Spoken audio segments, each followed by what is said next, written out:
help with that. What do you say? I don't know.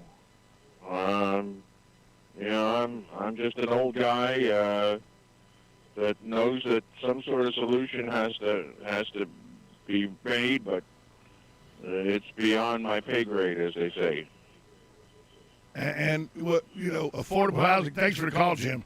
Affordable housing is a relative term. It all depends on what you think the affordable housing is. We definitely need more housing in Marion County because people are moving in at an alarming rate. If you don't want progress, but if you like progress, people are moving in at a great rate. So, I understand people don't want it in their backyard. I understand that, but it's one of those things where progress is coming, folks. It's not going to slow down. It's not going to wait for us to be happy with it. It's coming, and you either get on the train with it or get out of the way of it, one or the other, because we don't have a choice. Progress is coming. Joe Martone, you know that. You live south of town. Southeast, and I'll tell you what. I come in through the back roads to get to work here, and there's a development. This is 60th. If you go down 60th, southeast direction, I guess you want to call it, and you go over 200, and you continue on, you go a little, almost eighth of a mile down on the right side of the road. I go by landmarks. There's a fiberglass giraffe on the side of the road. You can't miss it. Right. Across the street on the left side, there's a big development being. Yes. I know exactly what you're talking about. Right. At first, it was just it looked like a desert, all white sand. It almost reminded me of Disney trying to Right. clean it up. Which irks me like hell when they do stuff like that. They get rid of all the trees. Now they got all the trees gone. They scrapped it down and now they're planting trees. Yeah. It makes about as much sense as screen doors in the summer. No, it doesn't, because you get to dictate where the trees go, so you can then plot the land, build the housing development better. Well, you can plot the land from up above. Not when you have a wild grown forest or a wild grown, which is what that land was before they cleared it. But they lost all the mature trees. Yeah, they'll put some back in. They have a line. They have a line of trees, and they have the making a parking lot, through there, and then they made a nice driveway through there. But as I drive through every day, I notice that there's another house. Oh, there's another house. Oh, they're cinder blocking quick. We're about, according to the latest real estate, I talked to a real estate agent here in town that I know real well. According to the latest statistics, with the way the population is growing, we're about a year and a half behind in development. Oh, sure. Oh, yeah. A year and a half. People are moving here, and they're a year and a half behind in developing housing for them and everything. But they're still moving here. 150 a week, right? So, and apartments, you don't have affordable apartments. You don't have apartments people can live in to transition. I'll give you a prime example. My fiance came to this area originally as a higher up at Chewy. Okay? She was recruited to come from Houston to be one of the 3 or 4 people at Chewy. Aren't you good? You should say thank you to Chewy for that. Well, she said she left Chewy because it operates like, never mind. No. I mean, because she's your fiance. Yeah, exactly. Now. Yeah. But pay attention. But she, the first 3 months, 4 months, while she was looking for a house to buy, there was no affordable rental place or anything for her. She literally had to commute from the villages every day because she got a rental down in the villages. That was the closest place that she could find availability.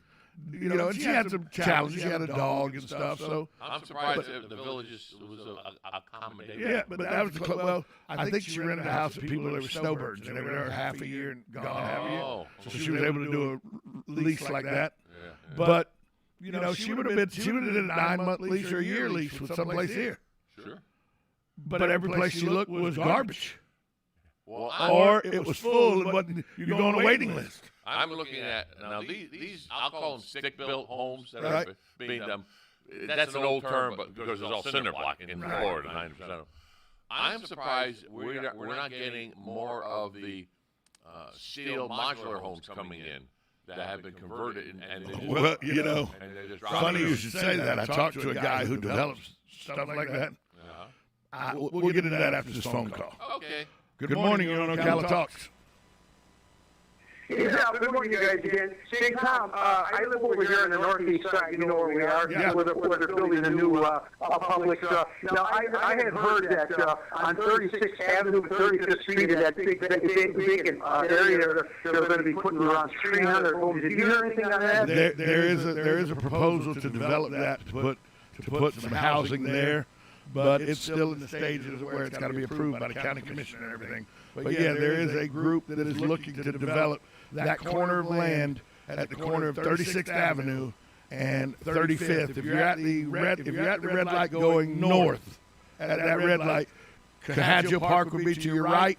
That empty lot is just to your left. And usually a man's there every Friday, Saturday selling tomatoes and watermelon and stuff like that. And that's a big plot. That's a big piece of land, Hugh. And it's undeveloped. Frankly, I'm surprised it hasn't been developed yet. Price tag. Yeah, I see the sign out front. There's the same thing, anything going on. And by the way, the tomato man is wonderful, wonderful food. And I enjoy it usually on Saturday. Another thing real quick, you know, they just finished the bridge across the tracks on 36th Avenue, and what a wonderful job they did. It really helps a lot. And I guess they're going to make that whole road 4 lane eventually. Eventually, I think the plan is to make that road 4 lane the whole way. But I'm glad they made the bridge 4 lane, and the traffic flows right nice and everything, and it gets you back into single lane traffic with no problem. It's really a good flyover that alleviates having to wait for that dadgum train. Dadgum. Right. Thanks, you. Thanks for the call. Okay, bye. All right. Bye. It makes I literally, if I'm going somewhere towards town, and I live out 326 and 36th Avenue. And literally where my subdivision is, it's half a mile from the front of my subdivision to 36th Avenue, or half a mile from my subdivision to 25th Avenue. So I can take either one to get into town. And 25th Avenue is closer to downtown than 36th is. I'm taking 36th every time because it's got a flyover. I don't have to wait. You don't have to get stuck for that train. If you get stuck with it. Oh, Let's get back on top for any of these developments. When they're building a house now, it's taking them 2 months, 3 months to finish a house. probably 90 days is a good time period to get a house from the slab to finished, move-in ready. So you're talking 3 months. Right. But they're real estate agents that are working with developers that already have those houses sold. Yeah. People are waiting. People that are moving to Ocala for jobs and everything have said, we're coming in January. We want to buy the house now. You're building it. It's being built right now. We want to buy it so we can move into it in January when we come. I've known people that are in the area that have a house, and this is before all this happened, and they're going to move to another house. And all they did was take pictures of the house. The people came to that house, paid for it, without even stepping foot in it. That happens more and more now, Joe. That happens probably about 30% of the time now. I cannot see that much of an outlay of money and not put your feet in it. Yeah, but in You're this buying it as is. in this day and age, Yeah. you can contact an home inspector from the area to go do the home inspection for you.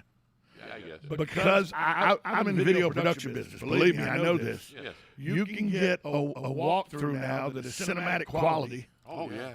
that's HD, so you can see if there's any blemishes on the walls and stuff like that. The Ocala business leaders, you have a lady that does a 3D walkthrough. Right, you can do 3D walkthroughs. Oh, my God. And so you do step a foot in there through the 3D walkthrough. Yeah, I guess, yeah. You don't physically put your feet in the building, but the 3D walkthrough puts you pretty damn close. Yeah. And so, Yeah, you can zoom in, zoom out. oh yeah, And and it's people from ceiling to floor. certainly. Yeah. And they do the outsides. You zoom in and zoom out on the outside so you can see if there's a small cracks or anything because it's all HD. And they have this what they call the street view. Oh, yeah. You see your neighborhood. You can see your neighborhood. You can see the curb appeal, what kind of landscaping you got going on and everything. So you really can do a virtual walkthrough now that is just almost Like being there. as good as being there. Yeah. That wasn't the case, 10 years ago. Oh, no. But it is the case now. I know a lot of people. I'm seeing a change. I know a lot of people that buy houses.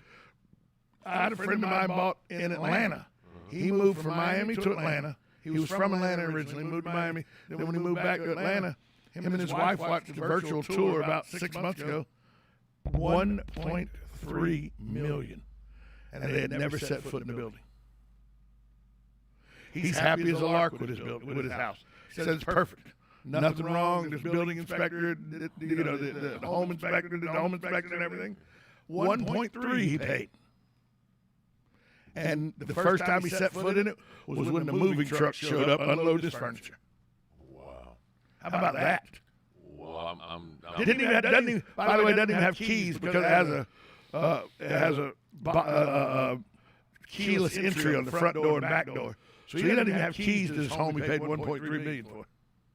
Because keys don't unlock it. But power does. Well, it's battery operated. It's not electric operated. I always wonder what's the fail-safe if you run out of you're on vacation and the battery. I guess before you ever go on vacation, you better put new batteries in. There's a warning. There's got to be a way around that. No, what happens is if it sits there and you use it, and all of a sudden it'll go beep, beep. Yeah, but if you're not there to hear that beep. Well, the beep lasts for 2 weeks. Oh, okay. If you're gone for more than 2 weeks, you go, uh-oh, let's try the back door. Ooh, we're in. Well, that's like my Cadillac. Is a lot like that. I don't have a key to my Cadillac. Yeah, but that's It fed. doesn't have a key. Right. It has a door lock that you can use the valet key, which is in my fob, to open the door lock. But you can't crank the car at all with the key. It doesn't have a place for a key to go. Okay. And if your fob battery dies, how do you crank your car? Don't ask me. There's a little bitty divot in the console that you lay that computer chipped fob down in, and it gives it enough power source to crank your car. Really? Yep. So there's got to be a cheat for these doors as well. There's got to be, yeah. Because you're not going to lock somebody out of their house. Although I'd be the guy that got locked out of his house, and I'd be going through the side window right when the cops pulled up, and they'd arrest me for breaking into my own home. Because I don't look like I own a home. I look like a burglar. Let's be honest. Okay. Yeah. No, you look like a hungry burglar. Do you have a like the hide a key and stuff like that so you can get in your house? You know what gets me is these auto rescue services. Yes. You get locked out of your car. Uh-huh. How the heck they get into it? They got to have codes or something. They do. Well, because I tell the story. I lost my key fob at Disney World. Oh no! Yeah, I was stranded. Lost it. Don't know where it went. Guy come out the next morning because that's the first time I get somebody out there. What'd you do at night? Remember that? Hung out at Polynesian Village at the coffee shop. It was open 24 hours. You're kidding me. That's all Disney would afford me. Well, it's not their fault you lost your key. Well, I know, but I was stranded. You'd think Disney would offer an empty room if they had one. They didn't. They didn't have They took me to the coffee shop. Here you go. Sit your Yeah, there you go. butt over here. So, but anyway, the guy came out in the big van and everything. He walked over, stuck something into my door. Yeah. Because we could open the door. Then he went underneath where the little thing, the module is you plug into. Yeah. He plugged in that module, got a lot of readings, went back to his truck, programmed the fob, handed it to me. I pushed it, locked the door, unlocked the door. He said, well, that works. He goes, open your hatch. I opened my hatch with it. He goes, that works. He goes, now crank it. I cranked it. He goes, $275. And it was worth every penny. Every dime.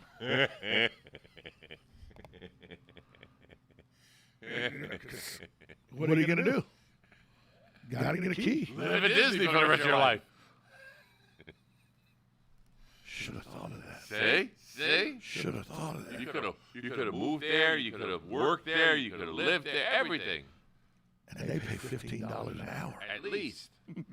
At least $15 an hour. Do you think if we worked there, we'd ever get tired of it?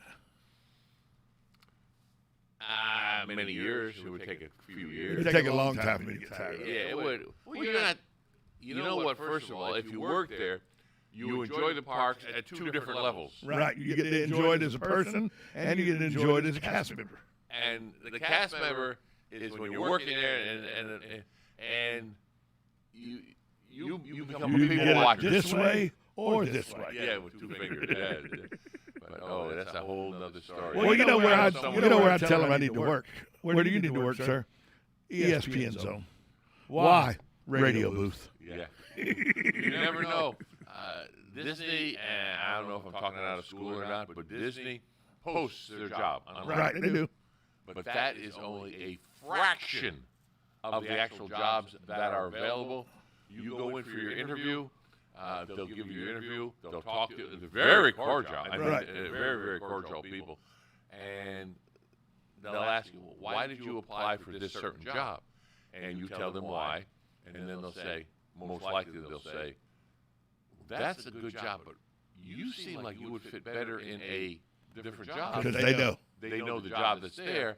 And you say, but it's not posted. He says, well, we have that job available. Would you rather have that one or this one? So it's like, okay, I wanted to do sweep floors, but you're more talented to do, stand-up comedy or whatever. Would you like to, I got to Ryan Russillo. I know you don't know who Ryan Russillo is, but Ryan Russillo is a national broadcaster that works for ESPN. Okay. Or he did work. I don't know if he still works for you, but he did 10 years ago, 10, 12 years ago. Okay. And I was working for the ESPN affiliate here. Okay. Russillo, the ESPN guy they sent down in the Orlando area, for some reason he couldn't do the board, and we were the closest ESPN affiliate because there wasn't an ESPN affiliate at the time in Orlando. You ran the board. I went and ran the board for him at ESPN Zone, that little bitty radio booth they have in the middle of ESPN Zone. You ready? You sitting down? I'm sitting down in the booth. No. Are you sitting down? I'm about to tell you something. What? I've been there. I know you have. I mean, in the booth. I know you have. You did radio for a week from there. No. I've been at the ESPN. At Boardwalk, right. Just observing. Oh, okay. I wasn't in the booth. I ate there. Oh, yeah. I was in the booth running the board. I didn't push to go in and look at And it. all you that. know the amazing thing is? A board is a board is a board. Oh, yes. Yeah. You pod up the mics, you pod down the mics, you pod up the commercials, you pod down the commercials. You just got to find out where the buttons are. That's all. A board is a board is a board. That's right. Yeah. But it was, I got to say, and by the way, Yeah. because I did fill in that day, I got ESPN wages. Are you serious? I came back to ESPN here and said, excuse me. Yeah. And they laughed at you, didn't they? Hard. Yes. Hard. Yeah, sure. I made a pretty good check that day. Oh, yeah, you made And it. it was a 5-hour show, though. So what? It was a Saturday. I still do it. Guess what else I got? Free tickets to Disney. 100%. Oh, yeah. I got the 4-day park hopper for doing it. So I ended up getting a pretty good check. They gave me money and a 4-day, 2 4-day park I was hopper. going to say not one. Now you know. Two. Oh, yeah. And so I did the right thing. Well, I will tell you one thing. I did the right thing with the park hoppers. You used them. I used the one 4-day, Yeah. then I used the second 4-day. Oh, yeah. Oh, you dog. You dog. Yeah. Hey, what are you going to do? Disney treats people right. I will say that. Except when you reach out to them as a partner in radio and they don't want you to be a partner in radio anymore. Well, we were, from what I understand, we were the first ones to do it. And then that was it. We gave away a lot of tickets. We broke the ground. We did it. We did it twice, broadcasting live from Disney. It was a little space, and then we did it again. This is when they first started Star Wars. And there's an actual in Disney Hollywood. There's an actual radio station there. It looks like in Hollywood Studios. Yeah, it looks like it's fake and everything, but it's real. It's called a floating studio. You go in there and you're actually on the floor that gives way because it takes the shocks and everything out from the outside of it, and you right across from all the booming and everything over there. But it was something to see, getting there early in the morning and watching Star Wars, and the cast members come in and It was good. And then Dan went the next time, and he was in the prop room where they had the $1 million props hanging here and there, or the multi-million-dollar props and everything. He got to interview the people from Disney, and yeah. I would love to do it again because Disney is top shelf. And I really enjoyed it. And of course, we had our concierge or chaperones. Chaperone. Yeah, because you weren't a cast member; you were just working on Disney property. Right, but we got to go. We got to go behind the scenes. Right, and you just called with an idea that, hey, we want to broadcast something from Disney one day. It's something we can do. And Disney was like, sure. Well, apparently they take. I asked him because he picked us up like 6 in the morning because we went on there at 7. You know what? And he says, no, this isn't too bad. He says, sometimes we got to come in at 2 in the morning and do this. I said, what? He says, oh yeah, we get people that have radio stations from around the world. Yes. They come in and broadcast, so we have to do. Well, maybe we need to reach out and see if we can do Ocala Talks with Tom Schmitz from Disney World again. Why not? Why not? I We'll do that. already have. Well, then. Obviously, get me. Hello. Get me. Who doesn't want to have me on the airwaves? Speaking of the airwaves. Speaking of airwaves, the American Mom coming up next, right here on 1370 AM, 96.3 WOCA.